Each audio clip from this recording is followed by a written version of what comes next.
Hello students, मैं संतोष कुमार आज DAV class 5 में पढ़ने वाले बच्चों के लिए उनकी जो हिंदी की किताब है भाषा माधुरी, इसका चैप्टर नंबर 17 डिस्कस करने जा रहा हूँ। ये एक बड़ी प्यारी सी कहानी है जिसका नाम है हार की जीत। और एक और बात मैं ये कहना चाहूँगा कि ये लेक्चर, आज का जो सेशन है, मैं कृष्णा नाम के बच्चे के लिए रिकॉर्ड कर रहा हूँ। कृष्णा एक स्टूडेंट है जो डीएवी झारखंड में पढ़ाई कर रहा है और उसका मेरे पास में फ़ोन आया था और मुझे बच्चों को उसकी पढ़ाई में हेल्प करने में बड़ा अच्छा लगता है। I would like to help each and every student, है ना। तो आज का ये जो लेक्चर है ये कृष्णा के लिए है। ओके, कृष्णा। मुझे उम्मीद है कि कृष्णा भी मेरी बात सुन रहा होगा। ओके, तो आगे की बात करते हैं। तो कहानी का नाम है हार की जीत। गांव के बाहर के मंदिर में बाबा भारती नाम के एक साधु रहते थे। उनके पास एक बढ़िया घोड़ा था जिसे वे सुल्तान कहते थे। वैसा घोड़ा आसपास के किसी भी गांव में न था। तो बच्चों, आप सब लोग समझते हो ना, आजकल के समय में मॉडर्न टाइम में थोड़ा सा ऐसा हो गया है कि लोग अपनी लाइफ के बाकी सारे मैटर्स को लेकर के इतने ज़्यादा उलझे रहते हैं कि वो अपने पास में पेट एनिमल्स नहीं रखते, पालतू जानवर नहीं रखते। लेकिन पुराने समय में और अभी भी आपको ग्रामीण क्षेत्रों में या कुछ एक जगहों पर ऐसे लोग मिल जाएंगे जिन्होंने अपने पास में पालतू जानवर रखे हुए हैं, जैसे कि घोड़े, बिल्ली, कुत्ता। कुछ तो आपको हाथी रखने वाले भी मिल जाएंगे। कई सारे लोगों के घरों पर तोता और कई तरह की चिड़िया या और जानवर भी होते हैं। तो ये जो कहानी है बाबा भारती नाम के एक साधु के बारे में और उनका अपने घोड़े के साथ में जो बड़ा प्यारा सा रिश्ता था उस चीज़ के बारे में है। साथ में ये कहानी इस चीज़ के बारे में भी है कि किस तरह से लोगों के आदर्श मनुष्य के जीवन पर असर डालते हैं, मनुष्य के व्यवहार लोगों के जीवन पर असर डालते हैं। तो हमें कुछ ऐसा करना चाहिए लाइफ में कि लोगों के मन पर अच्छा असर पड़े, समाज में एक अच्छा उदाहरण जाए। अच्छा, एक और बात है कि लोग अक्सर अपने पालतू जानवरों का ना अच्छा सा नाम रखते हैं। तो बाबा भारती ने अपने घोड़े का नाम रखा हुआ था सुल्तान। सुल्तान आप समझते हो? सुल्तान का मतलब होता है कि जो बाकी सारे लोगों में श्रेष्ठ हो, बढ़िया हो, है ना। हम लोगों ने कई बार मुग़ल राजाओं के बारे में, मुस्लिम राजाओं के बारे में बातें की है, तो उन्हें वो लोग सुल्तान कहा करते थे। अच्छा, अब क्या है आगे कि बाबा भारती अपने घोड़े के साथ में कैसे रहते थे, उसे कितना प्यार करते थे। तो बाबा भारती अपने हाथ से सुल्तान को दाना खिलाते थे। जब तक शाम को बाबा सुल्तान पर 8-10 मील का चक्कर न लगाते उन्हें चैन न आता। इसका मतलब है कि बाबा भारती को अपने घोड़े से बड़ा प्यार था, इसीलिए तो वो उसे अपने हाथों से खाना खिलाते थे। हाथों से खाना खिलाना एक बहुत बड़ी बात है, जिससे ये पता चलता है कि बंदे का उसके साथ में जिसे वो हाथों से खाना खिला रहा है कितना स्नेह है, कितना प्रेम है। तो सोचो, बाबा भारती अपने घोड़े को हाथों से खाना खिलाते थे और हर रोज़ शाम को जब उन्हें मौका मिलता था तो अपने घोड़े पर बैठ कर के 8-10 मील का चक्कर लगाते थे। ठीक है, आगे देखते हैं। तो इस इलाके में खड़ग सिंह नाम का एक डाकू था। लोग उसके नाम से कांपते थे। खड़ग सिंह ने भी सुल्तान के बारे में सुना। तो बच्चों, खड़ग का मतलब समझते हो आप? खड़ग खड़ग मतलब होता है एक तरह से काटने वाली चीज़, या आप कह लो ना, तलवार को भी खड़ग कहते हैं। तो एक तो वो डाकू था और ऊपर से उसका नाम क्या था?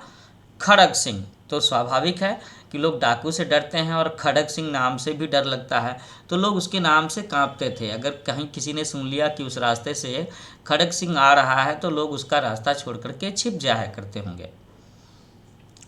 तो इस खड़ग सिंह डाकू ने भी सुल्तान नाम के घोड़े के बारे में सुना। अब भाई बात है, एक साधु, एक संत, एक मंदिर के पुजारी बाबा भारती अगर किसी घोड़े से इतना प्यार करते होंगे, उसे अपने हाथों से खाना खिलाते होंगे, तो घोड़े में कुछ खास बातें तो होंगी ना, कुछ स्पेशल बातें होंगी, बिल्कुल होंगी। तो इस घोड़े की प्रसिद्धि चारों तरफ में थी, और इस डाकू ने भी इस घोड़े के बारे में सुना था। अब डाकू लोगों का क्या काम होता है? डाकू अक्सर कोई काम नहीं करते, वो तो छीना झपटी, मार काट, है ना। अगर किसी अमीर के घर में अगर कुछ अच्छी चीज़ देख ली तो वो अपने दल के साथ में, टीम के साथ पहुंच जाते हैं और उसके यहाँ से वो चीज़ें चुरा लेते हैं, या अपने हथियारों या उसकी मृत्यु का डर दिखा करके उससे वो चीज़ें ज़बरदस्ती ले लिया करते हैं। ऐसा होता है, ऐसे होते हैं डाकू। तो एक दिन वो खड़ग सिंह बाबा भारती के पास पहुंचा, तो बाबा ने पूछा कि कहो खड़ग सिंह, क्या हाल है? तो जो संत स्वभाव के लोग होते हैं वो तो अच्छे लोगों से, बुरे लोगों से, डाकू से, गरीब से, अमीर से, सबसे प्यार से बातें करते हैं, और अक्सर उनके अंदर में ये क्षमता होती है कि वो उनका हृदय परिवर्तन भी कर सकते हैं, लोगों को अच्छे काम करने के लिए प्रेरित भी कर सकते हैं। ऐसा होता है। तो ये चीज़ छोड़ करके या बिना डरे हुए बाबा भारती ने उससे पूछा कि क्या हाल है? खड़ग सिंह ने उत्तर दिया कि मैं बिल्कुल ठीक हूँ। तो बाबा ने पूछा कि कहो तुम मेरे पास में कैसे आए? तो खड़ग सिंह ने कहा कि आपके घोड़े सुल्तान की बहुत प्रशंसा सुनी थी, इसलिए देखने चला आया। अब भला डाकू भी कहीं किसी के घर में कोई चीज़ देखने जाते हैं? सोचो सोचो, है ना। वो तो कहीं किसी के घर जाएंगे तो वहाँ लूट पाट करने जाएंगे, किसी चीज़ पर ज़बरदस्ती अपना हक जताएंगे, उसे छीना झपटी करके ले जाएंगे। लेकिन यहाँ पर खड़ग सिंह ने कहा कि मैंने आपके घोड़े की बड़ी प्रशंसा सुनी थी, तो मैं उसे देखने आया हूँ। तो बाबा कहते हैं कि उसकी चाल तुम्हारा मन मोह लेगी, घोड़े की चाल। अब बाबा तो सरल स्वभाव के थे, और मैंने कहा ना कि साधु संतों में बूढ़े से बूढ़े लोगों के भी हृदय परिवर्तन की क्षमता होती है। तो बाबा ने सरल भाषा में उसका जवाब दिया कि मेरा घोड़ा खास किस तरीके से है ना, कि वो उसकी चाल, उसकी दौड़ने की जो चाल है, रफ्तार है, वो तुम्हारा मन मोह लेगी। और फिर उसने कहा, डाकू खड़ग सिंह ने, कि कहते हैं कि देखने में भी बड़ा सुंदर है। मतलब खड़ग सिंह बिल्कुल ही एक बार उस घोड़े को देखना, मिलना जरूर चाहता था, तभी तो उसने ये बात कही। बाबा भारती उसे अस्तबल ले गए। तो बच्चों, आप जानते हो अस्तबल किसे कहते हैं? अस्तबल वो जगह होती है जहाँ पर घोड़े को रखा जाता है, उसके रहने की जगह, घोड़े के रहने का घर, है ना, जहाँ पर घोड़ा रहता है। तो बाबा ने घोड़ा दिखाया घमंड से। तो घमंड की बात है कि बाबा को अपने घोड़े पर नाज रहा होगा, तभी तो उसकी चर्चा रही होगी पूरे इलाके में कि बाबा का घोड़ा सुल्तान बहुत सुंदर है, वो बहुत तेज़ दौड़ता है, इस तरह की बातें। घमंड समझते हो ना आप लोग? प्राउडनेस। ओके। तो खड़ग सिंह ने घोड़ा देखा आश्चर्य से। ऐसा बांका घोड़ा उसने कभी न देखा था। तो ये एक शब्द आया अस्तबल, दूसरा शब्द है बांका। बांका घोड़ा उसने कभी न देखा था। तो बालकों सी अधीरता से बोला। अधीरता का मतलब है इम्पेशेंस, है ना, मतलब कि किसी चीज़ के लिए मन में धीरज नहीं होना, हड़बड़ी होना कि जल्दी जल्दी मैं उसे देखना चाहता हूँ। तो उसने अपने मन में सोचा कि क्यों ना इसकी सवारी करके देखी जाए। तो उसने बाबा से कहा कि बाबा जी, इसकी चाल न देखी तो क्या देखा? ऐसा कहा। मैंने बताया ना बच्चों कि अस्तबल कहते हैं जहाँ पर हम घोड़े को रखते हैं। बांका शब्द का मतलब है कि मतलब एक हेल्दी सा, जवान सा, युवा घोड़ा, है ना, जो देखने में सुंदर हो, जिसके बाल बड़े अच्छे से लगते हों, है ना, जो सरपट अच्छे से दौड़ सकता हो। और मैंने बताया कि अधीरता का मतलब है इम्पेशेंस। पेशेंस धीरज रखना, और इम्पेशेंट होने का मतलब है अधीर होना, व्यग्र होना। बाबा जी भी मनुष्य ही थे। उन्होंने अपने वस्तु की प्रशंसा दूसरे के मुख से सुनने के लिए उनका हृदय अधीर हो उठा। तो सब लोग चाहते हैं कि वो जिसे अच्छा समझते हैं और जो उनके पास में है, बाकी लोग भी उसकी तारीफ करें। तो बाबा जी भी उन्होंने भी सोचा कि क्यों ना इसने ऐसा कहा है तो उसको दिखाऊं मैं। तो घोड़े को खोल करके वो बाहर ले गए अस्तबल से, और घोड़ा वायु वेग से उड़ने लगा, है ना। तो बाबा जी ने घोड़े को खोल करके उसकी चाल दिखा दी डाकू खड़क सिंह को, और घोड़े ने दिखाया कि वो कितनी तेज़ी से उड़ सकता है। वायु वेग का मतलब है हवा की रफ्तार, है ना। सोचो हवा की रफ्तार कितनी होती है, और अगर उस तेज़ी से घोड़ा दौड़ने लगे तो उसकी चाल देख करके खड़क सिंह के हृदय पर सांप लौट गया। तो बच्चों यहाँ पर सांप लौट जाना ये एक मुहावरा है। सांप लौट जाने का मतलब है ईर्ष्या होना, है ना। ईर्ष्या में क्या होता है कि लोग सोचते हैं कि अरे उसके पास इतनी सुंदर सी इतनी लंबी सी कार है तो वो कार मेरे पास में क्यों नहीं है, उसके पास है तो मेरे पास क्यों नहीं है। ये है हृदय पर सांप लौट जाना, मतलब ईर्ष्या की भावना रखना। तो अब क्या हुआ कि खड़क सिंह ने जब उस घोड़े की चाल को देखा, सुल्तान की चाल को देखा, तो उसके मन में ईर्ष्या की भावना हो गई कि उसके पास में भी ये घोड़ा रहना चाहिए।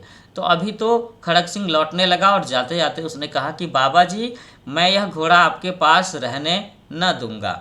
तो बच्चों आप सोच सकते हो ये तो एक धमकी वाली बात है ना, कि बातों बातों में खड़क सिंह ने आकर के बाबा जी का घोड़ा देख लिया, उसकी चाल देख ली, उसकी सुंदरता देख ली, और जाते जाते वो बाबा जी को एक धमकी दे करके चला गया, एक वार्निंग दे करके चला गया।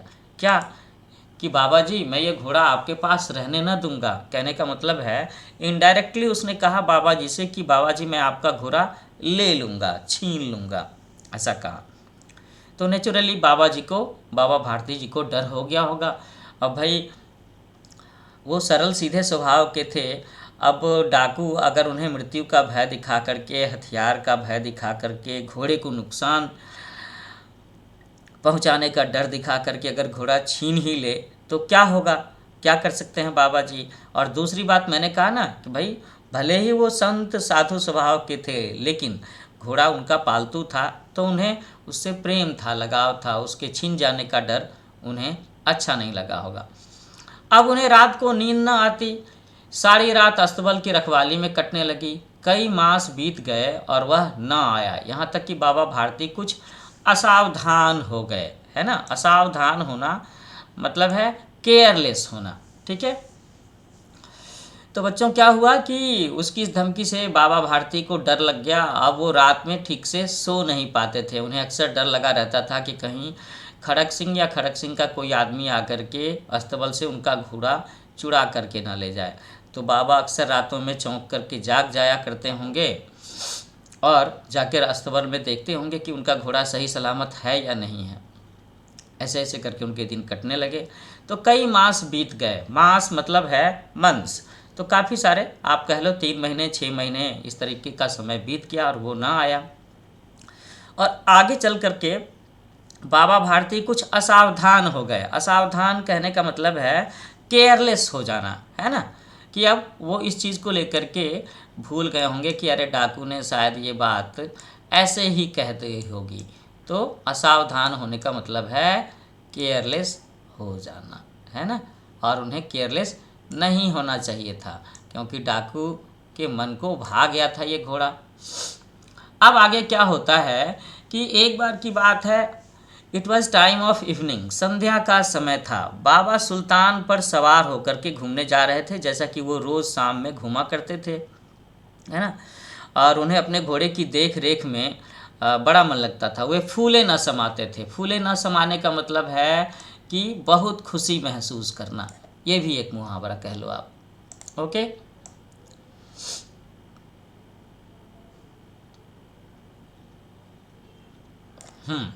तो जब वो एक बार बाबा जी सुल्तान पर सवार होकर के शाम में घूमने जाया कर रहे थे तो उन्हें एक आवाज़ सुनाई दी। सहसा एक ओर से आवाज़ आई कि ओ बाबा इस कंगले की भी सुनते जाना। तो बच्चों एक शब्द है यहाँ पे कंगला, ये हो सकता है आप जान रहे हो या नहीं जान रहे हो। कंगला शब्द भिखमंगों के लिए इस्तेमाल किया जाता है, बहुत ही गरीब, बहुत ही कमज़ोर, बहुत ही असहाय लोगों के लिए इस्तेमाल किया जाता है कंगला, है ना। कंगला का मतलब क्या हो जाएगा? भिखारी, आप ऐसा समझ लो। तो बाबा को ये आवाज़ सुनाई दी कि ओ बाबा, इस कंगले की भी सुनते जाना। आवाज़ में करुणा थी। करुणा का मतलब मदद मांगने का भाव रहा होगा, कि जैसे कोई बहुत ही कमज़ोर आदमी, बहुत ही तकलीफ़ देह आदमी बहुत दिक्कत में हो और मदद मांग रहा हो। तो ये आवाज़ सुनकर के बाबा ने घोड़े को रोक लिया। उन्होंने देखा कि एक अपाहिज, अपाहिज आप समझ रहे हो? अपाहिज का मतलब ऐसा व्यक्ति जिसका हाथ टूटा हो, पैर टूटा हो, चल ना सकता हो, है ना, फिजिकली डिजेबल्ड पर्सन्स। तो उन्होंने देखा कि एक अपाहिज वृक्ष की छाया में पड़ा कराह रहा है। कराहने का मतलब है दर्द की आवाज़ में बातें करना, आह उह करना, ऐसा। तो उसने हाथ जोड़ करके उससे कहा, किसने कहा? उस अपाहिज व्यक्ति ने हाथ जोड़ करके बाबा से कहा, बाबा मुझ पर दया करो, रामावाला यहाँ से 3 मील दूर है, मुझे वहाँ जाना है, घोड़े पर चढ़ा लो, परमात्मा आपका भला करेगा। तो बच्चों, रामावाला क्या है? रामावाला यहाँ पर एक गांव का नाम लग रहा है, मुझे एक जगह का नाम लग रहा है, जिसके बारे में उस अपाहिज व्यक्ति ने कहा कि वो गांव यहाँ से 3 मील दूर है, मुझे जाना है, आप अपने घोड़े पर चढ़ा लो तो परमात्मा आपका भला करेगा। परमात्मा आप समझते हो ना? परमात्मा का मतलब है गॉड ऑलमाइटी। ओके। अच्छा बच्चों, यहाँ पर मैं ज़रा सा 1 मिनट के लिए पॉज करता हूँ और आपको याद दिलाना चाहूँगा कि यहाँ मैंने स्क्रीन पर ऊपर में अपने कोचिंग सेंटर का नाम लिखा है, जिसका नाम है न्यू एज कोचिंग। और मेरे इस कोचिंग सेंटर का एक यूट्यूब चैनल भी है, वो भी इसी नाम से है, new age coaching. So I would like to tell you all of the students that you should subscribe my channel, you should share it, है ना। तो आप सारे बच्चे मेरे इस चैनल को सब्सक्राइब करो, शेयर करो और अपने बैचमेट्स को भी बताओ कि जिस पर मैंने आप सब बच्चों के लिए, जो बच्चे डीएवी में पढ़ते हैं, सीबीएसई बोर्ड में पढ़ते हैं, बिहार बोर्ड में पढ़ते हैं, और थोड़े समय में मैं झारखंड बोर्ड के बच्चों के लिए भी लेक्चर्स डालना शुरू करूँगा। तो मैंने आप सब लोगों के लिए आपकी सब्जेक्ट्स जैसे कि Hindi, English, science, social studies, है ना, कंप्यूटर साइंस, इसके लेक्चर्स डाल रखे हैं। और ये जो लेक्चर्स हैं ये समरी नहीं है ना।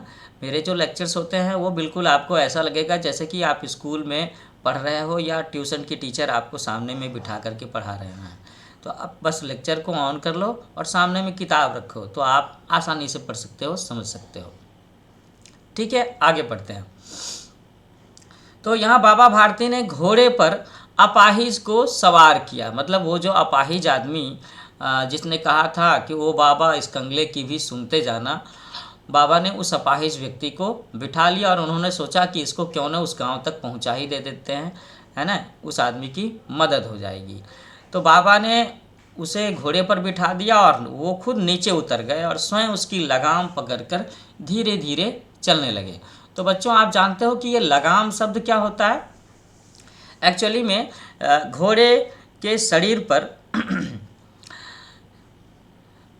चमड़े की और लकड़ी की बनी हुई एक वो होती है जिस पर लोग बैठते हैं, और साथ साथ में घोड़े को कंट्रोल करने के लिए घोड़े के गर्दन में से रस्सियाँ बंधी होती है। उसी रस्सियों में से दाएं तरफ खींच करके, बाएं तरफ खींच करके, या और भी अलग अलग तरीके से खींच करके लोग घोड़े को कंट्रोल करते हैं। घोड़े को बताते हैं, ऑर्डर करते हैं कि भाई अब तुम्हें रुकना है, अब तुम्हें दाईं तरफ मुड़ना है, अब तुम्हें बाईं तरफ मुड़ना है, अब तुम्हें अपनी रफ्तार बढ़ानी है। तो बाबा भारती ने अपाहिज को घोड़े पर बिठा दिया और घोड़े के लगाम लेकर के नीचे उतर गए और धीरे धीरे चल रहे थे कि भाई 3 मील दूर रमावाला गांव में इसे पहुंचाना है। तो सहसा उन्हें एक झटका सा लगा और लगाम हाथ से छूट गई। तो ये झटका क्यों लगा होगा? झटका लगने की 2 वजह हो सकती है कि अचानक घोड़े ने रफ्तार बढ़ा ली हो, या उस अपाहिज व्यक्ति ने वो लगाम बाबा के हाथ से छीन ली हो। तो बाबा ने क्या देखा? उनके आश्चर्य का ठिकाना न रहा जब उन्होंने देखा कि अपाहिज घोड़े की पीठ पर तन कर बैठा है और घोड़े को दौड़ाए लिए जा रहा है। तो कहने का मतलब है कि अब बाबा जी को पता चल गया कि वो अपाहिज नहीं है। उसने मतलब छल किया है, छद्म किया है, बाबा जी को ठगने की कोशिश किया है। क्योंकि बाबा जी ने देखा कि वो अपाहिज आदमी जो लुंज पुंज पेड़ के नीचे पड़ा था, दर्द से कराह रहा था और चल फिरने की हालत में नहीं था, अभी वो घोड़े की पीठ पर तन करके बैठा था और घोड़े को दौड़ाए लिए जा रहा है। तो बाबा भारती थोड़ी देर तक देखते रहे, है ना, और फिर चिल्ला करके बोले कि जरा ठहर जाओ खड़क सिंह। खड़क सिंह ने घोड़ा रोक दिया और बाबा जी से कहा कि बाबा जी, मैं ये घोड़ा अब न दूंगा। कहने का मतलब है कि बाबा जी ने अब उस अपाहिज व्यक्ति को पहचान लिया कि ये अपाहिज व्यक्ति कौन था।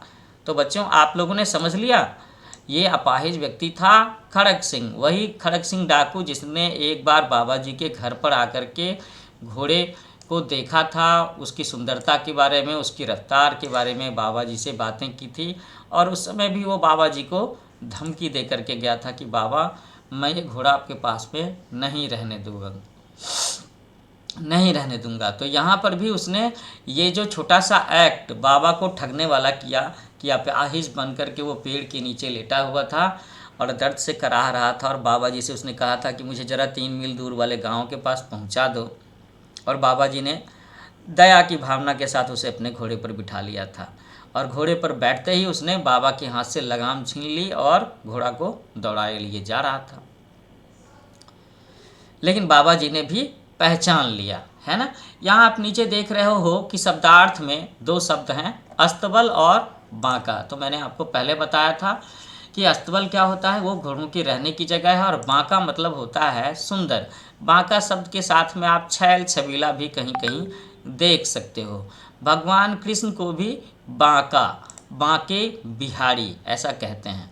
इस तस्वीर में आप देख रहे होंगे कि किस तरीके से ये जो खड़क सिंह है, जिसने फटे पुराने, है ना, चिप्पी वाले कपड़े पहने हुए हैं और वो घोड़े को दौड़ाए लिए जा रहा है और बाबा उसे देख रहे हैं। अब आगे की बात बड़ी मज़ेदार है कि सोचो, जब बाबा को पता चल गया कि आखिर खड़क सिंह ने मेरा घोड़ा मुझसे हथिया लिया, तो बाबा ने क्या कहा होगा। तो बाबा ने कहा, क्या कहा कि भाई मुझे घोड़ा ना चाहिए, ये तुम्हारा है, बस तुम मेरी एक बात सुनते जाओ। मेरी प्रार्थना है कि इस घटना का किसी सामने जिक्र ना करना। जिक्र ना करने का मतलब क्या होता है बच्चों? जिक्र ना करने का मतलब है कि ये जो घटना हुई कि तुमने मुझसे छल करके मेरा घोड़ा मुझसे छीन लिया, ठग लिया, है ना, ये बात किसी और को नहीं बताना। तो खड़क सिंह का मुंह आश्चर्य से खुला रह गया। उसने पूछा कि बाबा जी, इसमें आपको क्या डर है कि अगर मैं किसी को बता भी दूंगा कि मैंने बाबा भारती से इस तरीके से घोड़ा ठग लिया, छीन लिया। तो ये बात सुनकर के बाबा भारती ने उत्तर दिया कि लोगों को यदि इस घटना का पता लग गया तो वे किसी गरीब पर विश्वास नहीं करेंगे। तो बच्चों, यही इस कहानी का थीम है, जो सबसे बड़ा मोरल लेसन है वो इस कहानी में यही है। बाबा ने क्या कहा कि लोगों को यदि इस घटना का पता लग गया तो वो किसी गरीब पर विश्वास नहीं करेंगे। कि ऐसे में अगर कहीं भी कोई गरीब आदमी, कोई दर्द में कराहता आदमी, कोई परेशान आदमी, कोई तकलीफ़ में रो रहा आदमी, है ना, गड्ढे में गिरा आदमी, लंगड़ा आदमी, अगर किसी से हेल्प मांगेगा, उससे रिक्वेस्ट करेगा कि आप मुझे मेरी ये मदद कर दीजिए, मुझे ये पहुंचा दीजिए, ऐसा करके कुछ, तो लोग उसकी बात पर विश्वास नहीं करेंगे। क्यों नहीं करेंगे? क्योंकि उसके मन में ये बात आएगी कि अरे, एक डाकू ने इसी तरह की बातें करके बाबा भारती से उनका घोड़ा छीन लिया था, तो क्या पता ये झूठ बोल रहा है, ये सचमुच में अपाहिज है भी कि नहीं। यही बात समझाना चाहते थे बाबा भारती खड़क सिंह को। और ऐसा कह करके उन्होंने, ये कहते कहते उन्होंने सुल्तान की ओर से मुंह मोड़ लिया। बाबा भारती चले गए, परंतु उनके शब्द खड़क सिंह के कानों में गूंज रहे थे। कौन से शब्द? कि लोगों को यदि इस घटना का पता लग गया तो वे किसी गरीब पर विश्वास न करेंगे। बच्चों, आप सब लोगों ने एक कहानी सुनी होगी, एक लोक कथा है जिसमें एक चरवाहे बच्चे की बात होती है कि वो भेड़िया आया ऐसा करता है ना। तो अगर चरवाहा बच्चा भेड़िया आया कहता है तो लोग जो सुनेंगे, गांव के लोग, वो उसकी मदद करने आएंगे कि भाई चरवाहे बच्चे की रक्षा करें, और चरवाहा बच्चा जिन गाय भैंस बकरियों की चरवाही कर रहा है उसकी जान बचाई जाए। लेकिन ऐसा भी सुना होगा आपने कि बाद में कि उस बच्चे ने झूठ में मजाक के तौर पर, हंसी के तौर पर वो हर दूसरे दिन कभी कभी चिल्लाने लगता था कि भेड़िया आया, और गांव के लोग उसकी मदद करने आते थे, और जैसे ही आते थे तो देखते थे कि वहाँ पर कोई भेड़िया नहीं है, बच्चा उनके साथ में मजाक कर रहा है, वो चरवाहा बच्चा। और बाद में जब वो चरवाहा बच्चा इस तरीके से भेड़िया आया कहता था, तो गांव के लोग सोचते थे कि ये तो बस हंसी मजाक कर रहा है, सचमुच में भेड़िया आया नहीं है। और इसी तरह से जब सचमुच में एक भेड़िया उस चरवाहे बच्चे के पास में आया और उसने चिल्ला चिल्ला करके आवाज़ दी, भेड़िया आया, तो गांव के लोग उसे बचाने नहीं आए, है ना, और उस भेड़िए ने बच्चे को नुकसान पहुंचाया, काट खाया होगा।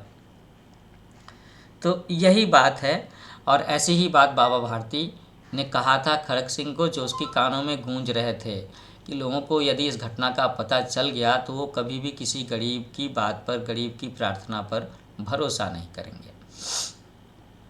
तो ये बात खड़क सिंह के कानों में गूंज रहे थे। रात के अंधेरे में खड़क सिंह अस्तबल में पहुंचा।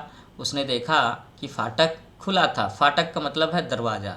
उसने चुपचाप घोड़े को अस्तबल में बांधा और चला गया, है ना।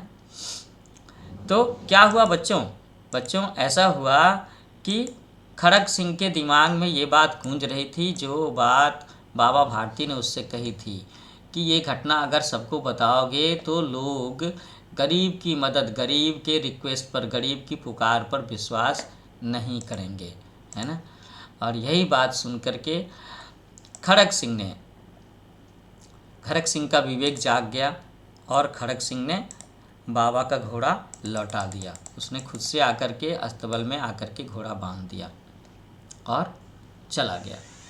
तो अगले दिन सुबह में क्या हुआ कि बाबा भारती के पांव रोज़ की तरह अस्तबल की ओर पड़ गए, क्योंकि ये उनकी आदत में शामिल था, ये उनकी रूटीन में, उनकी दिनचर्या में शामिल था कि जब वो सुबह उठते थे तो स्नान ध्यान करने के बाद में, फ्रेश होने के बाद में अस्तबल में जाकर के अपने प्यारे घोड़े से मिलते थे।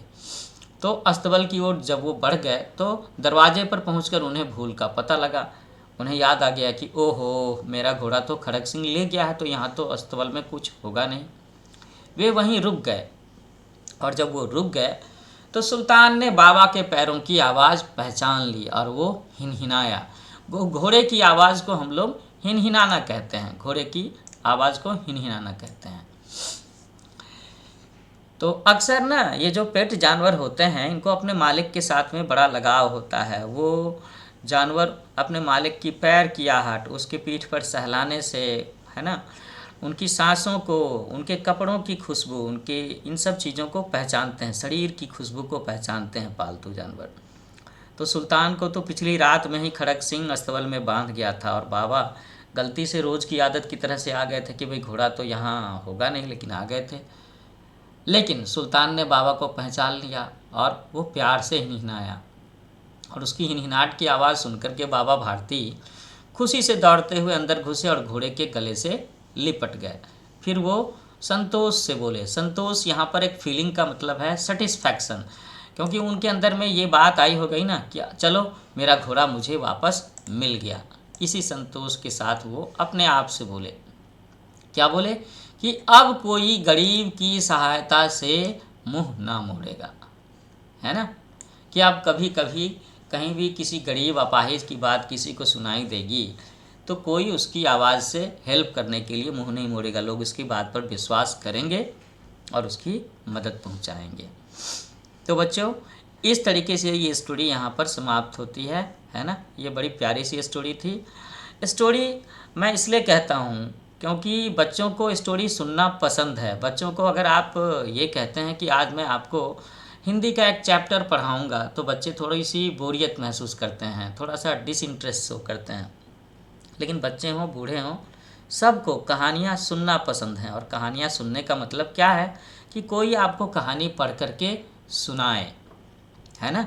और कहानी पढ़ना, कहानी सुनाना एक कला है। तो मैंने भी ये कहानी आपको सुनाने की कोशिश की है।